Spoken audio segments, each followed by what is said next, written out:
En el día de hoy vamos a estar hablando acerca de la expiación de Cristo con una visión pactual, cómo los pactos apuntan a la expiación de Cristo. Vamos a estar analizando lo que enseñó el Señor Jesucristo, lo que enseñó el apóstol Pablo y, como último, los pactos y sus promesas y cómo apuntan a Cristo.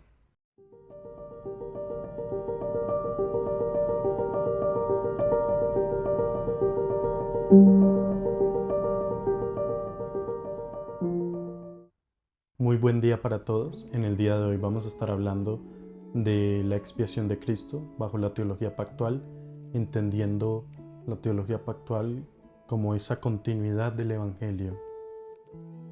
Y vamos a estar hablando de eso en el día de hoy.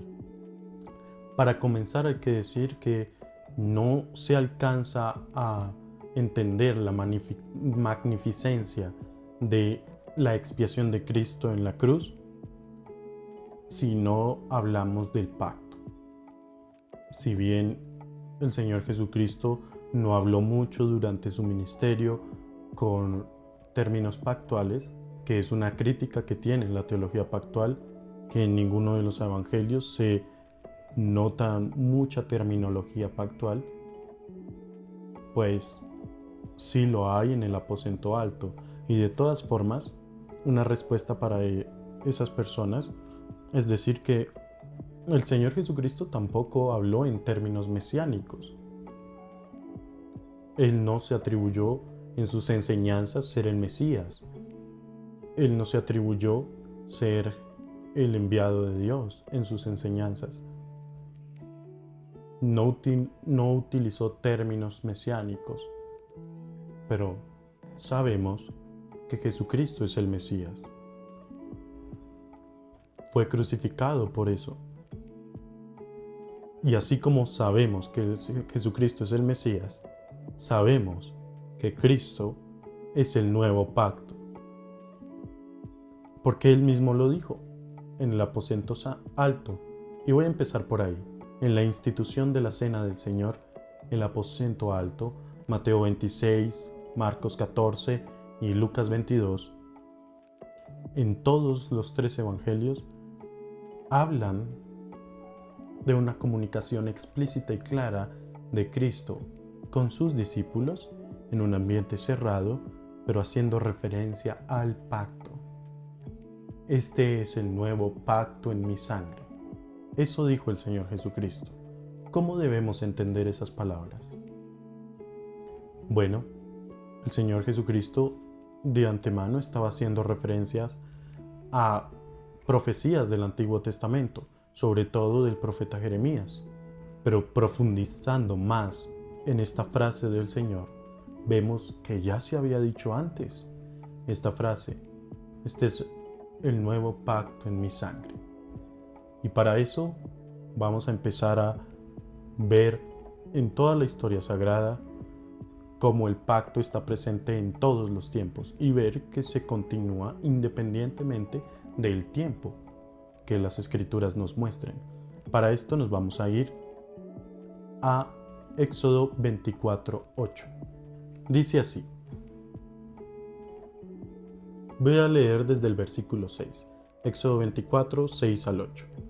Y Moisés tomó la mitad de la sangre y la puso en tazones, y esparció la otra mitad de la sangre sobre el altar, y tomó el libro del pacto y lo leyó a oídos del pueblo, el cual dijo: haremos todas las cosas que Jehová ha dicho, y obedeceremos.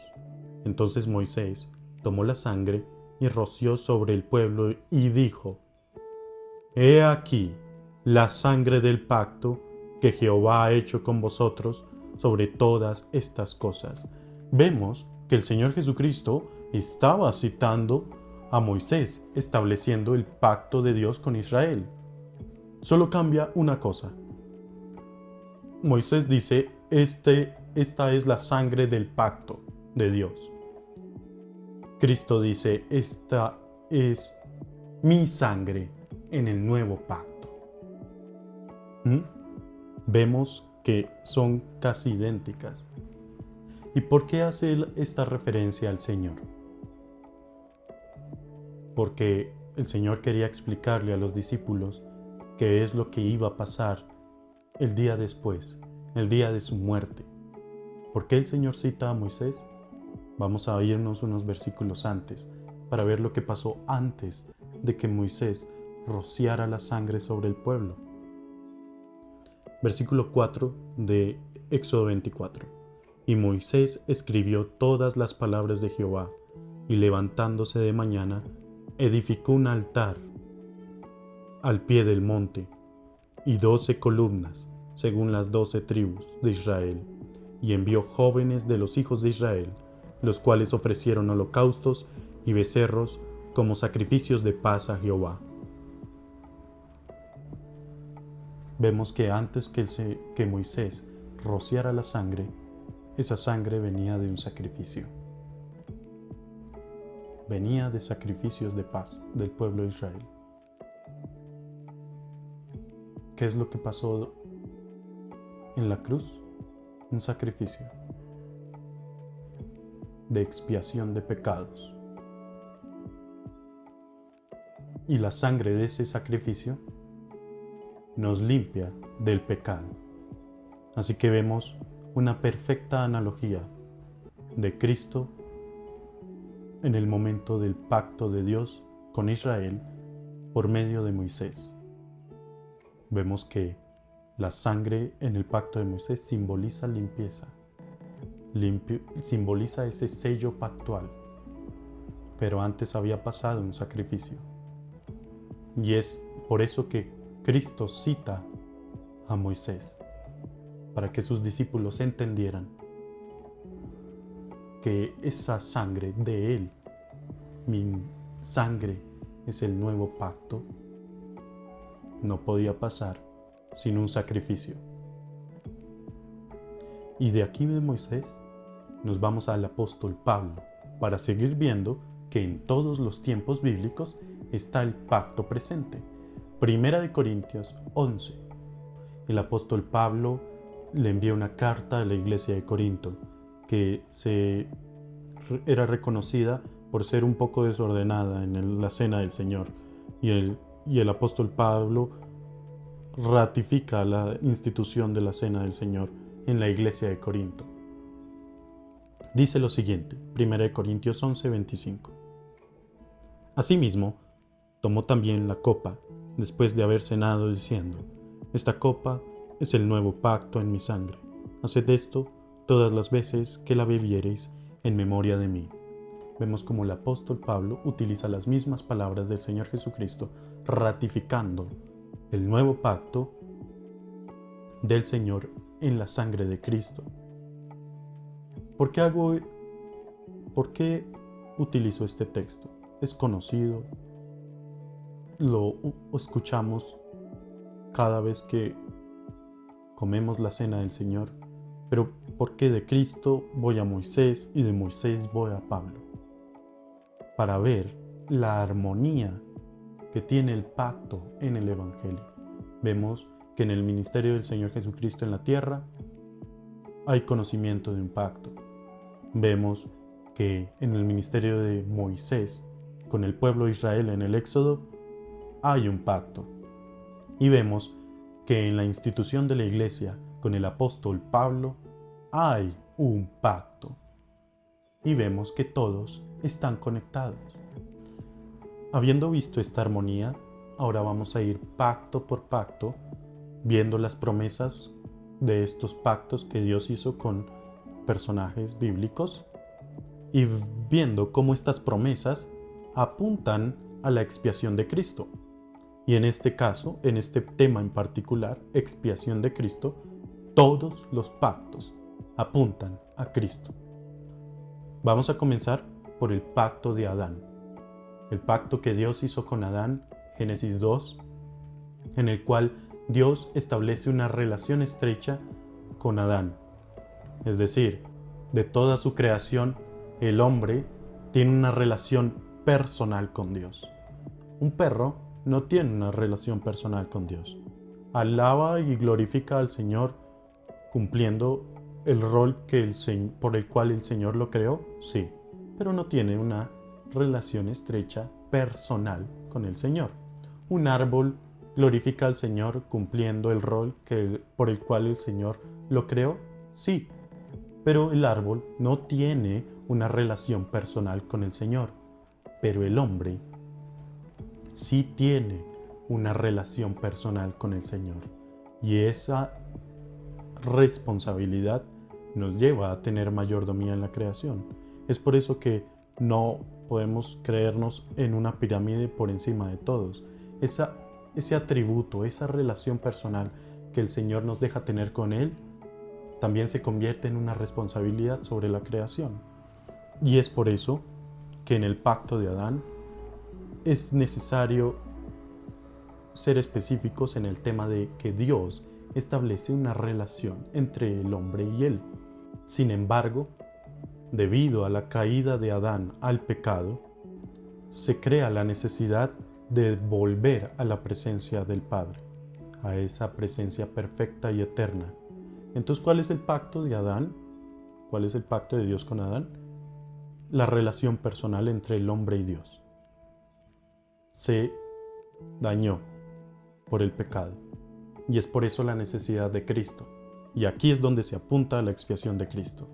En la expiación de Cristo, Cristo nos devuelve a la presencia del Padre, nos limpia del pecado, nos justifica y volvemos limpios a la presencia de Dios.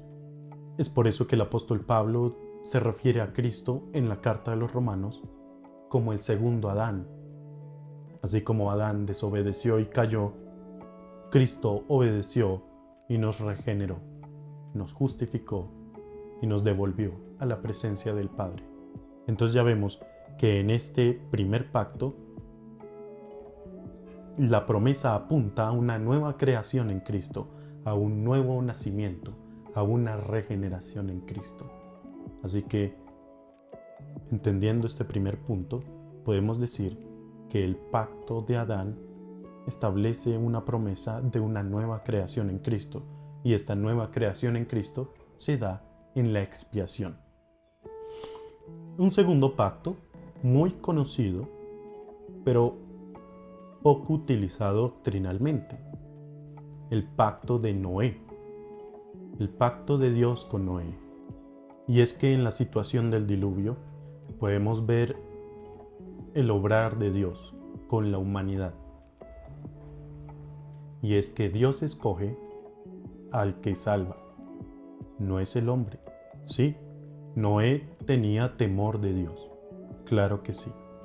Pero Noé, por sí solo, no hubiera podido hacer todo lo que Dios permitió en el diluvio. Es decir, si bien Noé tenía temor de Dios, sabemos que por medio de su Espíritu Santo, pero Noé, sin la guía de Dios, no hubiera podido construir el arca. Dios le dio las medidas del arca. Dios le permitió a Noé que todos los animales vinieran al arca. No podemos imaginar a Noé yendo a buscar a todos los animales del mundo por sí mismo. Vemos cómo Dios le da abrigo, alimento y techo a Noé durante el diluvio. Vemos cómo Dios destruye a la humanidad y guarda a sus escogidos, a Noé y a su familia. Y cuando acaba el diluvio, Dios establece un pacto. Y si bien nos vamos a referir a la promesa del pacto, de que Dios no iba a volver a destruir la tierra con agua, también hacemos referencia a que en la expiación de Cristo, Cristo muere por sus escogidos, de la misma forma en la que Dios escogió a Noé y no a todo el mundo. En la promesa del pacto, donde Dios promete que no va a volver a destruir el mundo en agua, entendemos que es la gracia común de Dios con toda la humanidad. Llueve sobre el impío y sobre el no impío, de la misma manera. Sobre el corrupto y el no corrupto, llueve de la misma manera. La gracia común se hace presente siempre. Pero en términos de salvación, de la expiación de Cristo, Cristo muere por sus escogidos. Nos critican mucho por esto a los reformados, en la expiación limitada, pero aquí podemos ver un claro ejemplo en el pacto de Dios con Noé, en toda la situación del diluvio, cómo es que Dios obra sobre la humanidad y sobre todo sobre sus escogidos. Así que vemos que con el pacto de Noé se apunta a la expiación de Cristo en una expiación limitada, en una expiación de sus escogidos solamente. En el pacto de Abraham, pacto de Dios con Abraham, la promesa es bendición a las naciones. Dios le promete a Abraham que va a tener descendencia, y no solo descendencia, sino que de esa descendencia vendrán muchas bendiciones y muchas naciones. Va a ser padre de las naciones, le dice Dios a Abraham en su pacto. Pero recordemos que Abraham fue el padre de Israel. ¿Cómo se cumple la promesa de que Abraham va a ser padre de naciones en Cristo? Cuando entendemos que Cristo, siendo descendiente de Abraham, muere en la cruz y el Evangelio deja de ser de un pueblo en específico, de una nacionalidad, y se abre a las naciones. Ya no es necesaria una nacionalidad, sino la fe en Cristo, y esto pasa en la expiación de Cristo. Cristo nos muestra su Evangelio independientemente de la nacionalidad, raza, etc. Lo explica el apóstol Pablo muy bien. Somos adheridos al árbol, somos injertados en el árbol, mientras Dios está cortando otras ramas, también está injertando unas nuevas, y esos somos nosotros, los gentiles, a los cuales el Evangelio se les abrió en la muerte de Cristo en la cruz. Ya no es por ser israelita, hebreo, judío, es por tener fe en Cristo, en su salvación. Es por eso que la promesa de Dios a Abraham de ser padre de naciones y que su descendencia iba a ser siempre su pueblo, se cumple en la expiación de Cristo al abrir su evangelio a todas las naciones. El pacto de Dios con Moisés, o más específicamente, el pacto de Dios con Israel por medio de Moisés, es el pacto de la ley. Es donde Dios otorga su ley al pueblo de Israel y muestra su santidad y su justicia. La ley nunca fue un medio de salvación. No solo porque no podamos cumplirla, sino porque ese no era el propósito de Dios. El propósito de Dios con la ley era mostrar su justicia y santidad, ¿sí? Dejándonos ver nuestro pecado. Si bien antes de la ley había conciencia de pecado, con la ley Dios nos muestra explícitamente qué es el pecado. Así que en la expiación de Cristo se cumple la ley. Es por eso que sé que algunos creyentes, algunos cristianos dicen, somos salvos por la muerte de Cristo en la cruz. Sí, está bien, pero esa muerte de Cristo en la cruz no tiene significado sin su vida perfecta. Cristo pudo haber bajado del cielo y simplemente morir y ya, pero no. Cristo vino al mundo como hombre, vivió como hombre y murió como hombre, siempre en perfección de la ley. Y es por eso que la muerte de Cristo es significativa, porque su vida fue perfecta en la ley. Así que el pacto de Dios con Israel por medio de Moisés se cumple en la expiación de Cristo al cumplirse la ley perfecta. La expiación de Cristo cumple la ley y satisface la justicia divina, que se cumple en todos sus aspectos. Era un requerimiento de Dios. Recordemos el pacto de obras. Era necesaria una obra perfecta para que podamos volver a esa presencia perfecta del Padre. y Cristo lo hizo en la cruz. Sigue el pacto de Dios con David. Dios le dice a David que de su descendencia tendrá siempre realeza, es decir, siempre habrá reyes en un reino eterno. ¿Cómo se cumple esto? En Jesucristo sabemos que es descendiente de David, pero si bien hemos apuntado siempre a la cruz en los otros aspectos, tenemos que tener en cuenta que en la expiación también se hace referencia a la resurrección.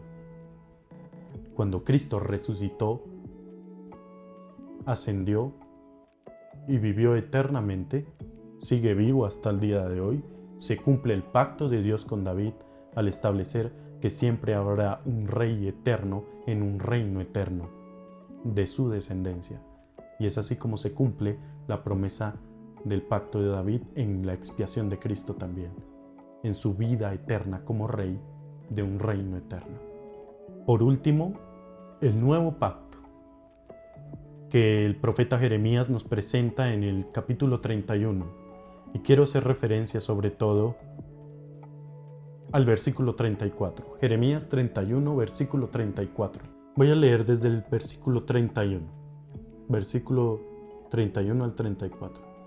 Dice así: He aquí que vienen días, dice Jehová, en los cuales haré nuevo pacto con la casa de Israel y con la casa de Judá. No como el pacto que hice con sus padres el día que tomé su mano para sacarlos de la tierra de Egipto, porque ellos invalidaron mi pacto, aunque fui yo un marido para ellos, dice Jehová. Pero este es el pacto que haré con la casa de Israel después de aquellos días, dice Jehová. Daré mi ley en su mente y la escribiré en su corazón, y yo seré a ellos por Dios, y ellos me serán por pueblo. Y no enseñará más ninguno a su prójimo, ni ninguno a su hermano, diciendo: Conoce a Jehová, porque todos me conocerán, desde el pequeño de ellos hasta el más grande, dice Jehová, porque perdonaré la maldad de ellos y no me acordaré más de su pecado. Quiero quedarme con la última frase, porque perdonaré la maldad de ellos y no me acordaré más de su pecado. Esto se cumple en la expiación de Cristo. Y aquí me devuelvo al aposento alto. Si bien hablamos que el Señor en sus palabras textuales se estaba refiriendo al pacto de Moisés en Éxodo 24:8, también les estaba diciendo a los discípulos que Jeremías 31:34 se iba a cumplir al día siguiente, porque, como Dios dice, porque perdonaré la maldad de ellos y no me acordaré más de su pecado. Esto apunta a la expiación de Cristo. Esto se cumple en la expiación de Cristo, porque en la expiación de Cristo somos justificados. Si nos acordamos bien de la ley ceremonial en el Antiguo Testamento, el pueblo de Israel tenía que al menos una vez al año ir a sacrificar un cordero para expiación de sus pecados. Pero cuando llega la expiación de Cristo, es el último sacrificio que se hace, porque es el sacrificio perfecto. Si bien Israel tenía que escoger al mejor cordero, no tenía que tener defecto, y sacrificarlo a Dios, tenían que hacerlo cada año porque no era una expiación perfecta, pero cuando llegó la expiación de Cristo a la cruz, fue la última de todas. Fue el sacrificio perfecto, y por eso ya no hay más sacrificio, porque Cristo fue el sacrificio perfecto para limpieza de nuestros pecados. Haciendo como una ecuación entre los pactos y la expiación de Cristo, podemos decir que el pacto de Adán en la expiación de Cristo se cumple en esa creación nueva en Cristo. En el pacto de Noé, en la expiación de Cristo, se cumple con la expiación limitada. En el pacto de Abraham, se cumple con la expiación de Cristo en la bendición a las naciones. En el pacto de Moisés, se cumple en la expiación de Cristo con la ley cumplida a la perfección. En el pacto de David, en la expiación de Cristo, se cumple con el Rey Mesías. Y en el nuevo pacto, se cumple en la expiación de Cristo por el perdón consumado. Así vemos cómo la expiación de Cristo está presente en todos los pactos. Por eso que el libro de Hebreos tiene tanta mención al pacto y a Cristo como el nuevo pacto. Y aquí voy a leer unos pasajes y voy a dejar como último para dar una explicación el que se supondría sería el primero. Primero nos vamos a Hebreos 12:24. Dice así: a Jesús, el mediador del nuevo pacto, y a la sangre rociada que habla mejor que la de Abel. Hace referencia a la sangre de Cristo, la más pura de todas, inclusive comparándola con la de Abel, que murió, fue el primer mártir, fue el primer asesinato que existió en la historia de la humanidad por parte de su hermano de manera inocente, pero no inocente ante Dios, porque ya tenía el pecado de sus padres. Pero la sangre del Señor es limpia y pura siempre. Hebreos 9:15. Dice así: así que, por eso es mediador de un nuevo pacto, para que interviniendo muerte para la remisión de las transgresiones que había bajo el primer pacto, los llamados reciban la promesa que de la herencia eterna. Está hablando de inclusive las transgresiones del antiguo pacto, que el pueblo judío se había concentrado en cumplir la ley y no entender el propósito de la ley, y en cómo Cristo es el nuevo pacto, cumpliendo la ley, pero metiendo a la ley sobre la gracia. Y por último, Hebreos 8, versículo 13.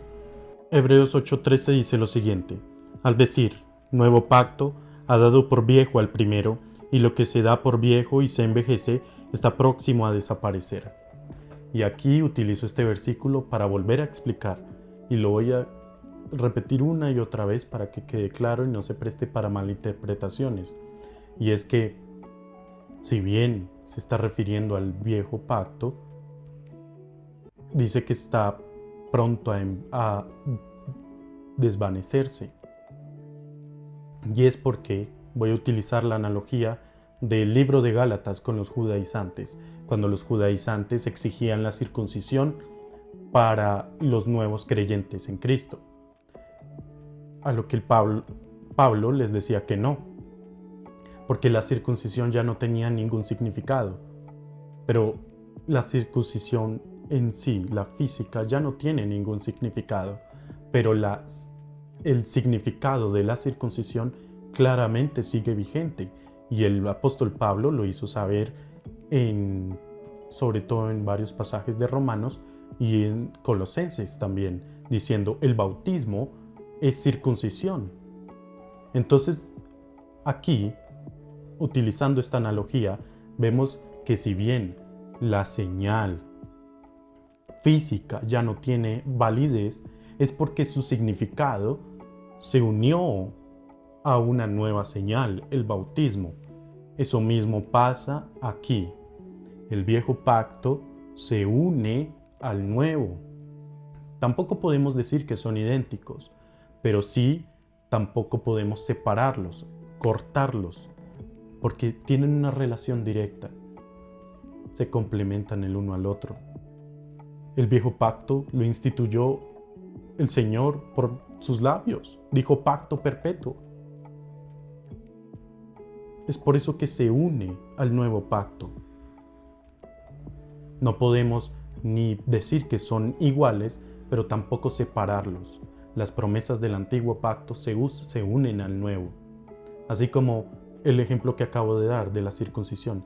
Si bien la circuncisión física ya no tiene validez, el significado de la circuncisión se unió al bautismo. Así como la Pascua ya no la tenemos que celebrar en el día 14 del primer mes como creyentes, porque su significado se une a la Santa Cena. De igual manera, el antiguo pacto y el nuevo pacto son el balance perfecto del Evangelio. Así que no estamos mezclando diciendo que son iguales, pero tampoco podemos decir que son dos cosas diferentes, porque como vimos en el video pasado, eso es dispensacionalismo, así que hay que tener el equilibrio. El antiguo pacto se une al nuevo. El nuevo claramente es mejor porque hay nuevas promesas, pero las del antiguo pacto no se han abrogado. Con esa explicación quería terminar el video y espero que haya quedado claro para que podamos entender ese balance. Ni mezclar los pactos ni separarlos. Van juntos, unidos. Tienen una relación estrecha. Porque el antiguo se une al nuevo, como los ejemplos que acabo de dar. Y el apóstol Pablo lo dijo en varios pasajes, pero lo vamos a estar viendo con el tema de los sacramentos. Espero que hayan podido entender esta primera visión de la expiación de Cristo por medio del pacto. Como podemos ver, todos los pactos apuntaron a una cosa, y es por eso que decimos que todos estos pactos que Dios hizo con el hombre hacen referencia a un único pacto, pacto de gracia, porque en sí todos apuntan a una sola cosa, a Cristo. Muchas gracias.